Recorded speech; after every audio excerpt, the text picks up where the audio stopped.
Mangala Stadium is Reem and Roshan as we witness Uzbekistan send UAE packing home from the AFC Under-23 Championships. A very convincing win indeed. 5-1 was the final score and they are through to the semi-finals, Roshan. A very exciting game, especially in the first half.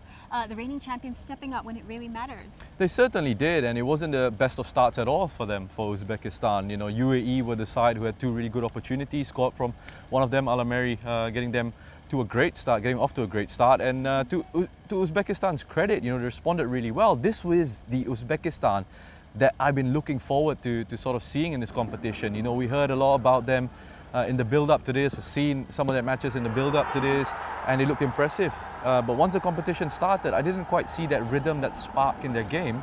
I certainly saw it here against the UAE tonight. It was absolutely outstanding from them.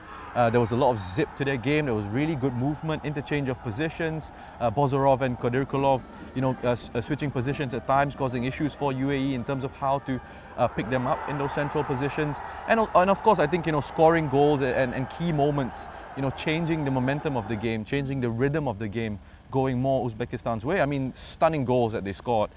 I mean, getting Aliyanov getting himself back on level terms so soon after conceding that first goal, and then getting the penalty, scoring the penalty, and then a lovely strike from range by Bozorov, I think it was, one of the goals of the competition so far. That puts them in such a position of control going into the second half. And in the second half, again, they saw the game out really well. I expected a little bit more from the UAE in terms of their tempo and intensity. I didn't quite see that.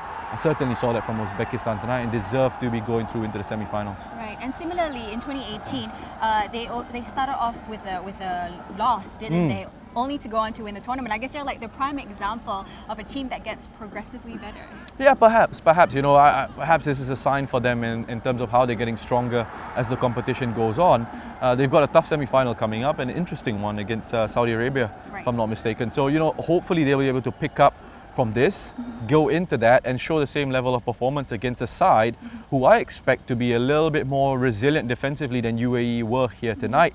You know, there were lots of spaces that the UAE left for Uzbekistan to exploit, especially behind their midfield. I don't think Saudi Arabia will be in that sort of mood. They are very organized defensively. They've shown a lot of resilience in this competition so far. So then we'll start to see another sort of test for Uzbekistan, and then we'll see if they can really pass that. But yeah, you know, I mean, to their credit, they've gotten to a stage now where they've put themselves in a good position, just like the other sides, of, you know, at least gaining Olympic qualification. All right, and earlier at the Thammasat Stadium, it's Korea Republic who sealed their spot in the semi-finals over Jordan, thanks to a free kick winner late in injury time by Lee Dong-hyung. Contention for goal of the tournament so far? Look, plenty. We've seen a couple here tonight as well. You know, there's so many to choose from. We've been blessed with some really high quality goals in this competition so far. But really, it shouldn't have come down to that for Korea Republic. They were so dominant in that game against Jordan, and they created great chances. I'm not even talking about half chances. I'm talking about really good chances, clear-cut opportunities. You had set pieces, free kick going off the post for them. You had Cho Kyu-sung, who had an opportunity in that first half to get another goal for himself, one-on-one with the goalkeeper after a lovely, swift, flowing move, blaze it over the bar. You know, so they had chance after chance after chance. They couldn't quite put Jordan away. And then Al-Naimat comes on, and I've been singing his praises about his work rate, his intensity, and how I have enjoyed him in this competition so far. He finally finds his goal-scoring touch. Great timing as well. Jordan just had 2 shots on target in the whole game. They scored from one of them. And you thought, how is this game going to be headed into extra time? Because Korea Republic were in so much control, Reem.